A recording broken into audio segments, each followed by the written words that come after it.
مرة تهمس تنادي في دواخلك تعال يا حبيبي. حابين أهلنا حبابكم. رجعنا لكم تاني في حلقة جديدة من فنجان جبنة. رمضان كريم وكل عام وأنتم بخير. ربنا يجعلكم إن شاء الله من المغفور لهم، ودائما إن شاء الله يجعل أوقاتكم كلها سعيدة في رمضان بإذن الله تعالى. الليلة جايين لكم بضيف جديد من الزمن الجميل، من العبق بتاع أهلنا الزمان. معانا الخالة آسيا، كيف حالك؟ إن شاء الله بخير. عرفينا على نفسك. أنا خالتكم وأمكم الحاجة آسيا، اسمي بالكامل آسيا أبو القاسم الحسن بري، مشهورين بأولاد العمدة، موطني الزيدان. ولكن الكلام ده كان قبل ما يبدأ مشروع الجزيرة. قاموا أهلنا بعد ما عملوا مشروع الزيدان مشروع الجزيرة، وقعدوا واستقروا في المشروع لحد الحمد لله اللي توفى والحي قاعد. الله يرحم اللي توفى، الله يرحمه ويغفر للحي ان شاء الله. يلا نحن دائما برنامجنا ده هو عامل زي قاعده الجبنه. ايوه 3 فناجين. ايوه الفنجان الاول البكير والثاني والبركه. يلا نحن البكر دائما بيكون عندنا، يعني احنا بنقعد نتونس مع الضيف ونعرف الضيف وكده، لكن احنا بما انه احنا في رمضان ايوه فاحنا دائما نتكلم على شنو؟ على رمضان وتجهيزات رمضان من البدايه. ايوه هسه اول ما خلاص رجب يخش والناس بتبدا تجهز طبعا اللابريه، بيمشوا يجيبوا الذره من السوق، وبيجي النسوان يعملوا الزريعه، بعد ما الزريعه تقوم ينشفوها ويجيبوا الدقيق الثاني كمان عشان يتلموا يكونيوها، بدوها يوم يومين 3 على بال ما تبقى تخمر شويه. في ناس بيتعاوسوا، يعني بلاد الجيران كلهم مع بعض، يعني بيتلموا كلهم بيوزعوا بعض، وكان فطور كان غدا، يتغدوا يشربوا الشاي يشربوا القهوه، يعوسوا الابرة ويخدوه لست البيت. وفي ناس كمان لا بيجيبوا زول كده براهم يعوسوا، يعني ما باللمه. انا بتذكر العواسه دي ليها تقاليد وليها أيوة. ليها يعني زي ما بيقولوا لها عادات، صح. هاي ليها حاجات معينه كده بتعمل بها يعني. أيوة. كان عندنا بيتعاس بصاج واحد فعلا ده اللي جيبوا صاج ناس فلانه، صح 3 صيجان مرات بتولد. هاي لا صاج ناس فلانه القاصينه من القطر بتاع الانجليز اللي كان طالع اخر لانه قطر. ثقيل ملاقيه بدور له صاج ثقيل وناره كثيره ما شاء الله تبارك الله. بيبدوا يجهزوا الليله عواسه فلانه، انت خلصت خلاص ادي معونك لفلان كمان يعمل حقه لحد ما ينتهي رجب، يجي علينا شعبان خلاص الناس بتكون العواسه بتكون يوم كامل صح؟ والله يصادف في ناس بيعوسوا يومين، اما يكونوا دارين يسافروا بيكون برنامج كامل. ايوه ما في ناس بتودي مثلا عندها اولادها برا، عندها اختها، عندها تدي زول، يعني في نفس الزيدة في نفس السودان ذاته ممكن الناس توزع، وفي ناس بيسافروا لناس برا السودان بالكراتين. المهم لحد ما يجي رمضان ان شاء الله، رمضان بيجي بخير، وبعد ذاك بنبقى في تجهيزات البهورات، الناس بتمشي تجيب بهوراتها وتسحنها وتاخدها. ليه هو الابري ما له نوعين؟ اللي هناك في الابري الابيض، الابري الابيض والابري الاحمر. الابري الابيض معظم الناس ممكن ما بتتذكره لانه هسي فتره طويله لانه هو صعب شويه، يعني انت بتخمر الدقيق حقك ده ولازم تجيب دقيق ابيض تفندكه ويكون لونه ابيض ناصع. بتقوم تديه فتره 15 يوم. اهلنا بيقولوا لك اما نقطع يبقى مو حاجه رقيقه عشان نتعاس حاجه خفيفه، يعني احتمال كبير من الصاج الهواء يشيل الطرقه من خفته. ده كان زمان، لكن بس الزمن ده ما وبرضه كان الرقاق ده معوسته سهله زيه زي الفطير، زي الكسره والفطير. هي ده يعني ما حاجه صعبه شديد، اي زول بيعرف يعوسه. طيب هو باعتباره هسي الابريل الابيض شبه انعدم والله ما بقى صعب، بقى ما في. ايوه كويس. كان عندنا الابريل الاحمر، ايوه، والابريل الابيض، ايوه، وعندنا عندنا الرقاق. ايوه الرقاق ده مال السحور. اللي بتعاز غيرهم ثاني شنو كان؟ والله ده اللي هنا المشهورات هنا، يعني زمان كهنا زمان ديك بيقولوا في حاجه اسمها السوري، نحن السوري ده ما شفناه بنفس الطريقه، لكن بدل ما يعوسوه بيقوموا بيصوتوه في الصاج كده زي حق اللحمه، بعدين بيقوموا بيقطعوه بيخدوه ينشف عديل، وبيجي يبلوه لرمضان من بدري. من الزول يصحى من النوم بيقوم يبل السوري ده، لانه مسافته بتكون اطول من الابري لانه قوي شويه. بعد ما يبلوه بيصفوه بيجيك نفس الطريقه حقت الابري، لكن هسه بقى يتعاس والابري بقى طبعا سريع. تبله دقائق كده بيمشي معاك وتصفي. الابري هسه البهارات اللي بتخش فيه شنو؟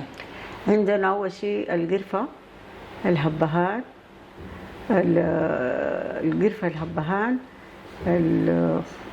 اللهم صل على سيدنا محمد، الغرنجال، الجنزبيل، اللهم صل على سيدنا محمد. في ستة. عندنا الحلبة، عندنا الحبة السوداء، عندنا السابعة دي شنو يا ربي؟ لأنه الكركدي. الكركدي بيتبلوا، لكن في ناس بكب ده اللي بيديه اللون؟ بيديه اللون. في ناس بكب حبة من الكركدي وهو مسحون، لكن الأفضل إنك تبل الكركدي تقوم ترق به العجين بعدين قبل العواسة. تجيب عجينك تكب يعني العجين قبل العواسه لازم ترقه بتزيد بمويه او كركدي. ايوه يلا احنا طبعا لانه بنشوفه جاهز، ما قاعدين نشوف نحضره. طيب غير المويات، هسه احنا اللي تكلمنا فيها دي المويات. أيوة. غير المويات ثاني بتجهز شنو؟ نحن بنجهز بهارات كلها ككل. عندك تسحن الكزبره، الشمار، عندك كل البهارات، نفس البهارات اللي بتتعمل في الابرياء انت بتجهزها لسواء الطبايخ، لو بدار تعمل طبيخ، لو بدار تعمل ملاح الويكا ياهو اللي بنقول عليه الشرموط التقليه.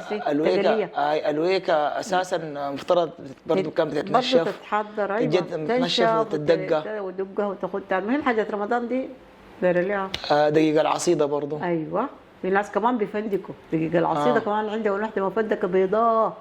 وفي ناس الدقيق العادي من الطاحونه بيعملوه، اللي هو بيجيبوا الفيتريتا العاديه. هي الفيتريتا دائما بتتعمل للابري سبحان الله.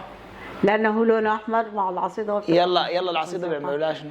العصيده انت بعد ما خمرت عجينك عادي بتحط المويه تغلي في النار.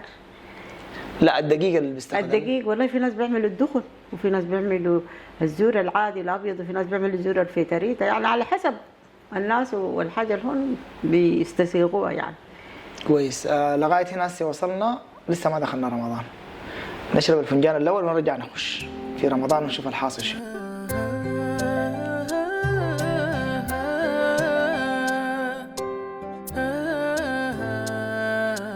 قهوتك في ايدك، سمعتك تحنيس، تغمز مرة تهمس، تنادي في دواخلك، تعال يا حبيبة تعال. رجعنا عليكم في الفقرة الثانية. مفترض يكون فنجان ثاني، لكن ما انه احنا في رمضان جينا لشراب المويات، جينا للعصاير الابري، والعصاير بتكون في المائدة. وبعد ما تكلمنا عن الابري وبنعمله كيف وبنحضر لرمضان كيف، نرجع نشوف رمضان ذاته وعامل كيف. رجعنا تاني، دخلنا في رمضان جوا. ايوه رمضان ده طبعا ما شاء الله بيلم الاهل بيلم الاخوان والجيران. عندنا عادات حلوه، الرجال بيشيلوا المويات بيقعدوا برا وبيتلموا وبيشربوا، لو جاهم ضيف بالشارع بينادوه، وما شاء الله لمته حلوه. ان شاء الله يعود على الناس. برش الفطور ده دائما بيقولوا. أيوة بيقولوا يعني الواحد عيب انه يفطر جوا بيته. ايوه فعلا. العاده دي تقريبا ما في بلد الا عندنا نحن. صح. وبعدين في مناطق عديل انه الواحد ايوه بيقوم شنو يعني بيشدوك شد. صح. بيوقفوا العربات عديل عشان الزول. صح بالذات وانت في طريقك ماشي عليه مدني بيلاقوك الناس بيمسكوا العلمه عشان العربات ما تمشي والناس اللي برجولها ما تمشي، لازم ينزلوا ويفطروا عندهم حتى بعد ذاك يواصلوا سفر. هسه في مناطقكم ايوه العاده دي منتشره صح؟ ايوه لازم. كويس. سواء لزول الحله ولا الزول الغريب. ايوه لازم. طيب نهار رمضان نفسه كان بتقضوه كيف؟ والله نهار رمضان طبعا الواحده بتقوم من النوم ما شاء الله عندها بليله بتبلها، لو كبكبه تبله، تجي مواعيد شد البليله بتشدها، لو كان عدسيه طبعا ما بتحتاج بل كثير، بتغسلها وبتحطها في النار. ما شاء الله تبارك الله بتنجض، بعد شويه كده بيقوموا بصفوا المويات ويخدوا البليله. اللي عنده عصيده بيعمل عصيده، الداير يعمل قراصه بيعمل قراصه، الداير يعوز كسره بيعوز كسرته. بخطوا صوانيهم ما شاء الله للاطفال وللنسوان وللرجال. ده النهار بتاع رمضان. ايوه يعني لكن يعني بتبدا تشتغل انت من الساعه 3 بعد الظهر. بعد العصر. ايوه بتبدا طيب تعمل قبل كده أيوة. بيكون الزول بيعمل في شنو؟ والله في ناس بتقرا قران، في ناس بتنوم، في ناس المهم يعني الزول بيقضي يوم. النوم ده معموم. ايوه بداية شد الفطور زي ما بيقولوا. أيوة. على مثلا الساعة 3. ايوه وانت أو ما بعد 3. ايوه وفي ناس بيشدوا كمان العشاء مع الفطور، يعني بيجهزوا برضه للعشاء. هسه ما داير اجيك الموضوع ده، اقول لك انه ده الفطور. يلا العشاء بتشد مفترض بعد التراويح يعني؟ لا ولا في ناس بيشدوا العشاء في من ناس قبل مع الفطور بيبدوا يعني يجهزوا برضه للعشاء. في ناس بتحمر مثلا لحمه، كان تحمر لحمه. الطعميه برضه في ناس بتعملها في الفطور مع البليله. في ناس يعني على حسب والزول هو داير ياكل شنو. طيب مادة الفطور ذاتها بالعادة بكون فيها شنو؟ والله مرات في ناس بيعملوا شوربة العدس، في ناس بيعملوا شوربة اللحمة، في ناس عندنا حاجة كده اسمها النشاء، زمان بيقولوا العقود لكن نسي النشاء. بيقولوا اسمها شنو؟ العقود لأن هي كده كلها. العقود هي لأنها ما شاء الله بتجمد كده، دي بيعملوا معاها القمردين. في ناس بيشربوها في السحور لأنه ده أخف شيء يعني بتروي يعني. هم بيعملوا معاها قمردين؟ ايوه بيعملوا قمردين وبتروي الزول، يعني بتروي العطشان، ما بتحتاج انت بالنهار كله لمويه كثير، يعني بكون جسمك ما شاء الله رويان. انا سمعت انه البطيخ من الحاجات اللي بتسد العطش في نهار رمضان، بالذات الواحد لو اكلوا قريب السحور او مع السحور. والله ما كل الناس كانت بتتسحر، السحور ده نادر. في ناس بيعملوا الرقاق، في ناس بيعملوا الفطير باللبن، في ناس بيشربوا لبن، في ناس بيشربوا لبن بالبلح. تغسل البلح ترمي جواه اللبن ما شاء الله، بعد يبقى موعد السحور منه فيه اللبن بطعم البلح. يعني في ناس بتاكل البلح مع اللبن عادي، وغذاء كامل يعني. هسي الفطور الناس فطرت. ايوه خلصت من الفطور. ايوه بيحصل شنو بعد ده؟ بيصلوا المغرب، بعد شويه بتبدا التراويح، الناس بيمشوا يصلوا التراويح. في ناس بتجي تتعشى بعد الساعه 10، في ناس بتتعشى بعد 11 على حسب يعني. ما بين التراويح لغايه العشاء ما في اي انشطه بتكون في الوقت ده؟ والله في ناس بيتونسوا، في ناس عندهم خياطه بخيطوا على حسب ست البيت. يعني بتذكر زمان احنا ست البيت وموجوده يعني نشوف بيقول لنا نلعب. في نقعد نلعب الوقت ذاك. ايوه صح، يلعبوا شيلين، الفسحه والميدان نقعد نلعب، يلعبوا شيلين، يلعبوا الكوره، يلعبوا سكسك. المهم يقضوا شهر رمضان. ربنا يعودوا علينا ان شاء الله يا رب، ان شاء الله يا رب. يلا رجعنا هسي من الابري. أيوة. ان شاء الله اول حاجه يعني الطعم، الكلام اللي قلنا قبل كله انا ما قادر افرز طعمه في جوا، تحس انه هو المكونات دي كلها دايبه في بعض. صح. يعني هسه انا ما قادر افرز طعم الجنزبيل من الرنجال من الحلبة الحبة السوداء، ولا حتى الكركدي. ايوه ما شاء الله. يعني المشروب في ذاته انت بتشرب بتروى. صح. يعني هو حاجه غريبه، يعني انا ما شفته في بلد ثاني. ما بيقدروا عليه لانه شغلانته كبيره، عندهم سجاد ذاته. عندهم سجاد عشان يحوسوا. شغلانته طويله. بعدين والله يا جماعه في واحده في امريكا عاسته. بعدين هي قصه صح؟ هي قصه طويله من انك تجيب صح مسلسل. العيش وتزرع وكذا. صبر ذاته. رمضان عموما رمضان ذاته يقين وصبر يا اخي. والله. ذلك هو متيقن. عموما اليوم ما بعد التراويح بيمشي كيف؟ اليوم بعد التراويح بعد انت عندك اي مشوار سبحان الله بيتقضى بالليل، يعني عندك اي مناسبه، فرح، كره، ذول عيان، المهم فيه معظم المشاوير بتكون المساء. لانه بتكون الوطبار ده بالذات لو كان رمضان في الصيف لانه بيكون سخن شديد. يلا الحريم دي اللي بتلقاه هنا راح تكون ناس فلانه عندها وعندها فلانه حصل لها كده نمشي ليها عيانه ما جات للصلاه ليه نمشي نشوفها. فلانه كان عندها بكا. النسوان كان بيمشوا الصلاه زي الرجال التراويح تمام؟ والله نادر، يعني زمان بيمشوا الناس الكبار يقولوا لك لا انت صلي في البيت، انا بعرف اي بتذكر انتوا يا بتذكر صغار كان ما تمشوا. حتى صلاة الجمعة كانوا بيلبسوا الثياب البيضاء دي ايوه وبيمشوا الناس الناس الكبار. ايوه صح. البركة.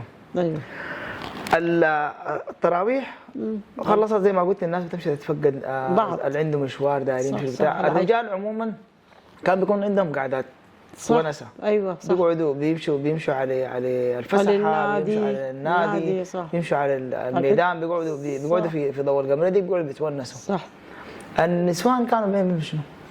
والله النسوان هنا طبعا بيكونوا في بيجهزوا العشاء، واللي عندها سحور دار بتعملوا، ويعني اللي عنده تلفزيون بيفتحوا يعاين، ولا التلفزيون لسه ما وصلتوا. التلفزيون ده زي ما بيقولوا جا جديد. جا جديد. ايوه جا جديد، لكن والله في ناس يعني في عندهم الرادي كمان، في ناس بتسمع الراديو، في ناس عندهم مسجل، في ناس بيحضروا مسلسلات، في ناس اهو يعني على حسب. الحته بتاعت المسحراتي. المسحراتي او فقره او البرنامج بتاع المسحراتي زمان. ايوه كان في زول او بعد ذاك بقت مجموعه صح. بيقوم بيلفوا الحله. صح. بيدقوا بيصحوا شنو؟ الناس النايمه عشان تصحى. عشان للسحور. صح. اللي هو كان بيقول شنو؟ يا صايم قوم السحر يا فاطر نوم التندن. اي بالضبط كده. اختلفت كان ما بين بدت تقريبا بحل او صفيحه. صح. كويس. بعد ذاك صينيه. صح. اظنه. وصفيحه. صح. اي وبعد ذاك نوبه. صح. كويس. الشباب كان ياخذوها شنو؟ بياخذوها برنامج. صح. ما بنوموا هون اصلا. بيكونوا صاحيين لحد ما تيجي موعد السحور، بيشيلوا البتاعه دي بيدقوا لازم الحله كلها تصحى. كان قبل النباهه الاول ولا بعد النباهه الاول؟ لا بعد النباهه الاول. بعد النباهه الاول. ايوه ما لانه خلاص الصباح بدا، يعني بعد النباهه الاول الصباح بدا. لما نيجي النباهه الثاني ما خلاص بعد الوقت. يعني النباهه الاول ده دليل انه شنو؟ الناس تصحى. انه الناس تصحى الصبح قرب. ايوه. النباهه الثاني ده خلاص دي الامساكيه. ايوه صح. رمضان عندنا بيختلف شنو؟ عن مثلا رمضان اللي صمتيه برا السودان. والله كده. انا حسب ما عرفت انه انت صمتي في كذا دوله. يا اخي رمضان في السودان له طعم ثاني. احساس الروح بتاعت رمضان. رمضان انت بتحس بانك انت في رمضان، يا اخي هنا ولا في زول بيجيك قصدك الاختلاط حق الناس. اللمه اي لا طبعا. شوفي حته الفطور البرة. ايوه. تفقد الجيران. ايوه صح. الزول اللي ما عنده يدوه، انت ما عندك بريت تديك اختك، انت ما عندك بليله تجيب لك، انت ما عندك بلح يدوك، ما عندك فلوس ذاته يدوك. انت نحن عندنا يعني معظم الناس بتكون ساكنه حوالين بعض اهل. صح. يعني ده كان ما بيت جنبك، كان ما بيت اخوك ولا اختك. صح. بتودع عمك ولا بيت خالتك. صح. فالناس كلها بتكون مع بعض كده حته واحده. صح. بعدين حتى البيوت تلقي بين النفاج والطاقه. صح. فاتحه في بعض والله. هاي فاتحه في بعض. بين النفاجات والطاقه. صح. وبين يعني اللي هو كان الديوان حق البلم الناس الكبيره. صح. وحتى الضيوف، يعني حتى لو في ضيف جاي من برا بيقول لهم مش الديوان. صحيح. يمشي الديوان على بال ما يجي الراجل وكل الناس بتتلم. والله فعلا ربنا يعود سوداننا بالخير ان شاء الله. ان شاء الله ويعود له ان شاء الله يعني خيرات، ويعود له اهل ان شاء الله وسالم غانم زي ما كان ان شاء الله. ان شاء الله. بعد ما نخلص اللابريه نقوم نطلع للفقره الثالثه بتاعت الجبل.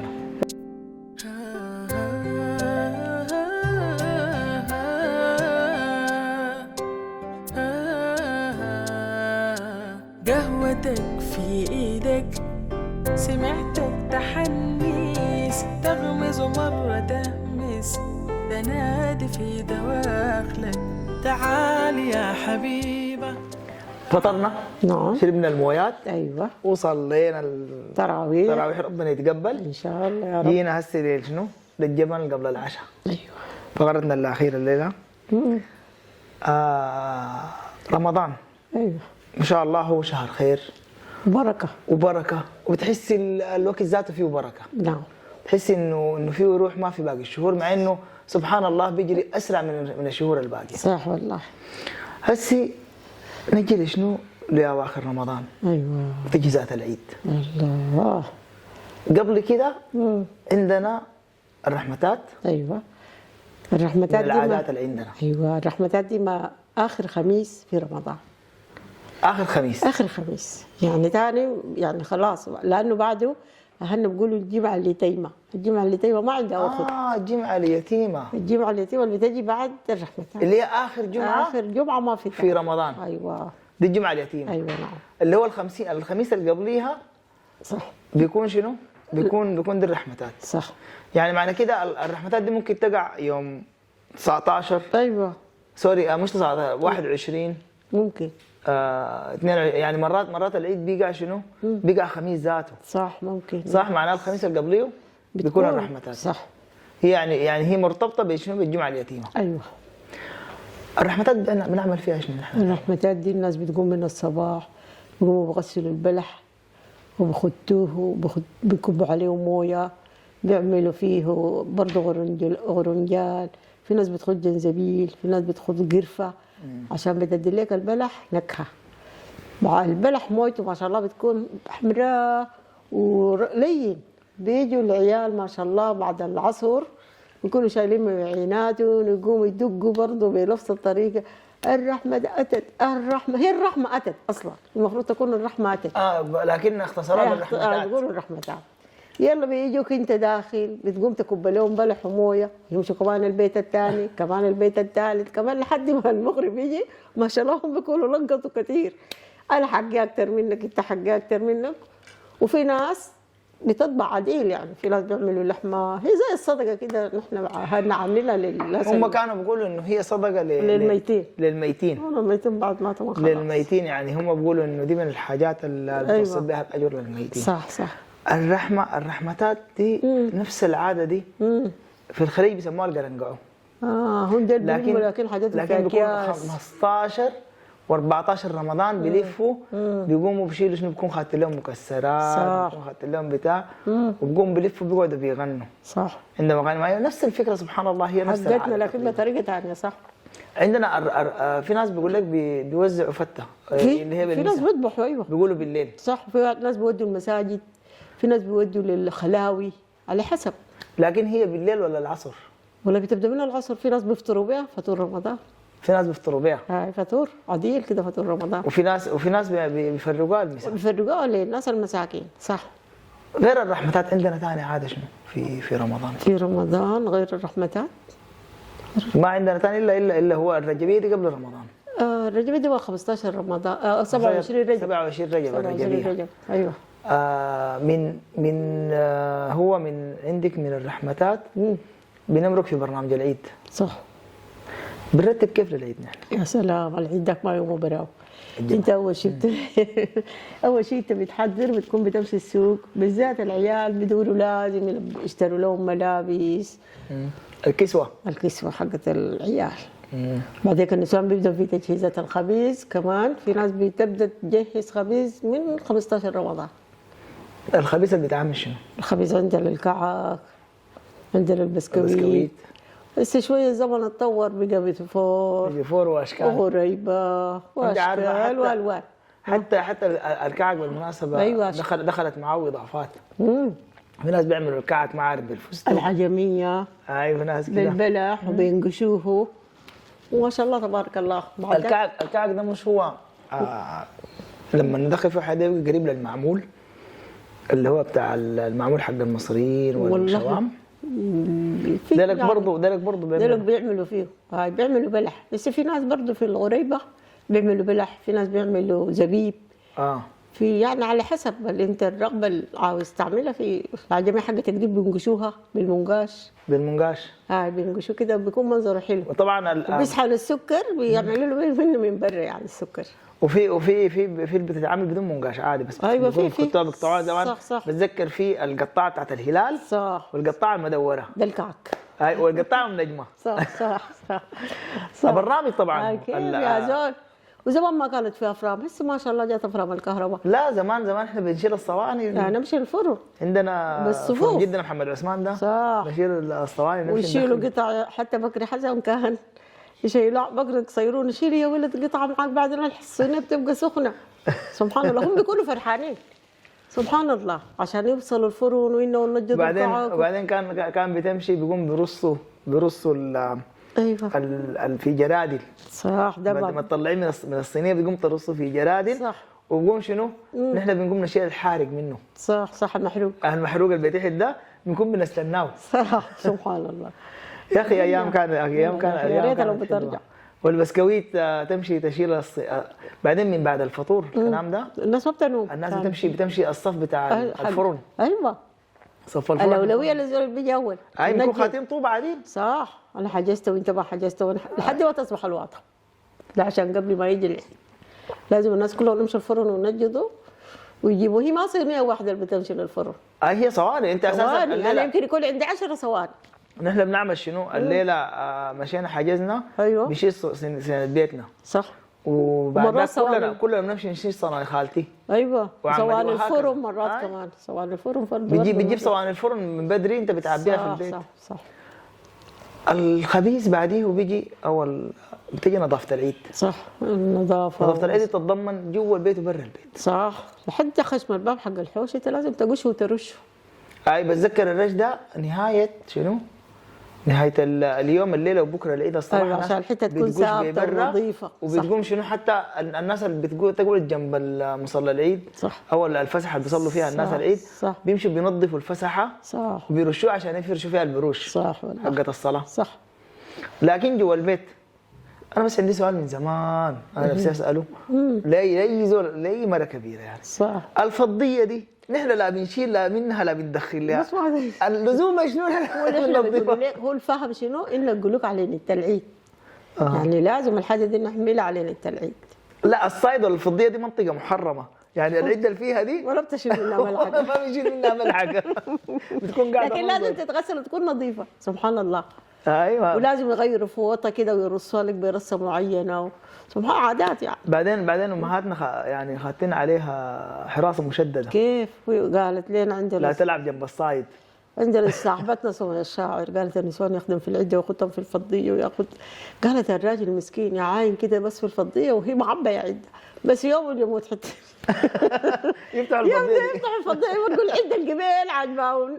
وين يا بس بدل ما يده حي يبقى بعد ما يموت. لا حول ولا قوه الا بالله. العيد بيجي بسماحته وبجماله. الله. يوم العيد هو ذاته شيء مختلف تماما. سبحان الله. يعني صح الزول بيحس بطعم. هاي والله سبحان. من بالليل انت بتحس بالجو كده يقول هلا زي اللي بتجي ليله القدور ولا بتحس بالجو كده. سبحان الله. هاي مين يقول زي في حاجه كده احساس البركه غريب. بتحس بالبركه في الوقت. بتحس باحساس كده مين يقولوا بكره العيد خلاص الناس تبدا شنو؟ تبدا تطاقش. الماء المشترى الحاجه الفلانيه يجري. هاي صح لحد ما تصبح الوقت السوق ما بقفل. هاي بعدين شنو يا جماعه ما قشيتوا برا. يا جماعه ما سويتوا جوا. علقوا الستاير. صح. بهوا البيت. صح. بهيت اللي اسمه شنو الطرابيش. والداير فرشه للارض يجيب فرشه للارض. ايوه النظافه حقت يعني صح. اخر العشر الاواخر في رمضان غير انه يكون فيها تعبد. يا سلام. نحن نكون مضغوطين فيها شغل النظافات ده. صح والله. مع انه البيت اصلا هو كله بتنظف لكن حقت العيد دي لا نظافه العيد دي خاصة. انا ما بتكلم في النظافه العاديه دي. نحن السودانيين دي بننظف الشرب ما شاء الله. صح لكن لازم. لكن العيد ده له نظافته. صح. وملايات ما تنسى. ملايات جديده. نشتري ملايات جديده اللي ما عنده ستاير جديده يشتري ستاير جديده. احنا ده بوهيه البيت وبوهيه الابواب والحيطان. صح والله. وعلق الستاير تنزل الستاير تركب الستاير الجديده. سبحان الله. ما قلت لك نكهه العيد عشان علينا العيد. فرحتهم هم بالعيد دارين نفرحوا كمان معاهم. يوم العيد ذاته عندنا بيبدا البرنامج من الصلاه. صح. صلاه العيد. صح. من صلاه العيد ده والناس صلت وقامت. صح. وعايدت وتعافت على بعض. صحيح. وكلنا بالمبلغ كده فلوس. مشينا وين؟ مشوا للجيران. مشينا النوبه. ايوه صح. مشينا اول حاجه النوبه. صحيح. الدقه النوبه والذكر والشوف اتذكر زمان يلعبوا المراجيح. كان في المراجيح بالجنب وطوطحانيه. هسه المراجيح دي جات هسه لكن زمان طوطحانيه طوطحانيه وفي حاجه كده بتحطها كده بتلف بتدور دي. صح. كان بتكون عامله زي الساقيه. ايوه زي الساقيه. يقضوا يوم كله. كان الناس بتبدا بالكلام ده. أيوة. ونحن كشفع كنا نستغل اللحظه دي في العيديه. صح. ايوه. واي زول في الشارع بيديك عيديه.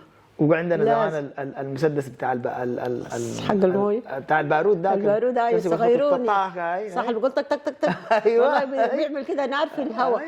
صح. يا سلام يا سلام. ايام يا اخي. نخلص من ده بتذكر كان نسوق بعض ونمشي نلف، نبدا الجيران. من صح، اي من صح. بيت خالتك وعمتك أيوة. وتلف مع المجموعه لما تخش بيتكم. ايوه صح. وسبحانك اللهم وين ما بلقاك الفطور بتفطر، بتفطر عادي. وين ما بلقاك الغدا بتتغدى. صح، بتقيل في اي حته. وغير كده الناس المجموعه الثانيه بتعقب بيتك أيوة. وانت بتكون عاقب بيتهم. صح. شوفي الرحمه، الرحمه ما بين الناس والتواصل كانت سبحان هنا. الله عادي. انا بتغدى في بيتك وانت تتغدى في بيتي والحاله واحده. صح والله. ولا من نلف نخلص اللفه يوم العيد بتكون انت انتهيت تب. سبحان الله. احنا لسه كمان عندنا جيراننا ناس الجريف ديل يقول لك لو لقينا بابك مقفول ما حنجيك داخلين. ايوه دي حاجه من الحاجات. انا بقيت من عاداتهم كمان، بقيت افتح الباب واتكله كده بطوبه اقول عشان يلقوه فاتح. ايوه دي حاجه من الحاجات، يوم العيد ما في باب بيتقفل. صح صح.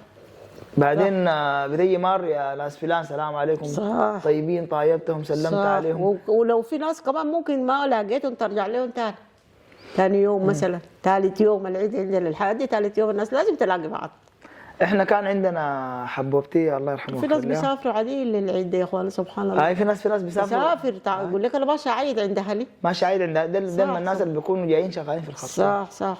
ده احنا كان عندي حبوبتي الله يرحمها. الله يرحمه. ده اول محطه بعد الصلاه. ايوه نمشي كلنا كده احفاده. صح ما شاء الله. نمشي نعايده الله يرحمه ما شاء ويغفر الله. لها. تكون خدت قريشات جنبك. ايوه تكون خدت لنا شنو؟ حلاوه نعناع البيضاء. صح يا الله يا الله. حلاوه نعناع هنا ما البيضاء. في حلاوه نعناع. هنا في؟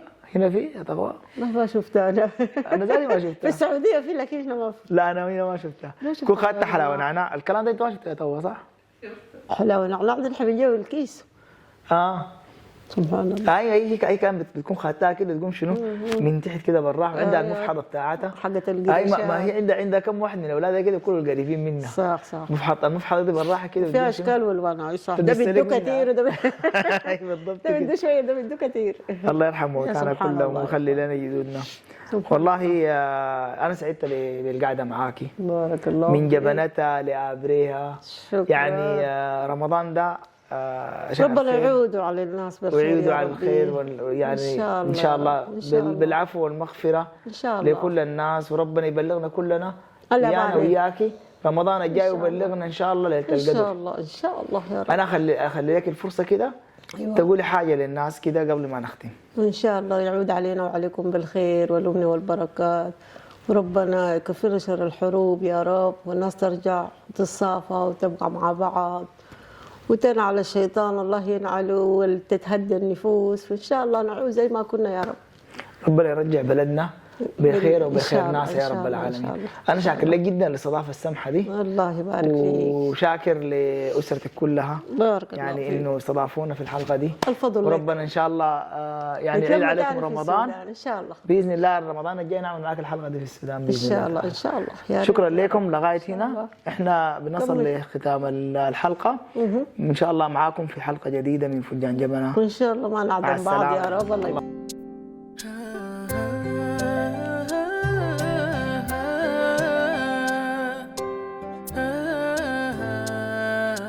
قهوتك في ايدك، سمعتك تحنيس، تغمز مرة تهمس، تنادي في دواخلك.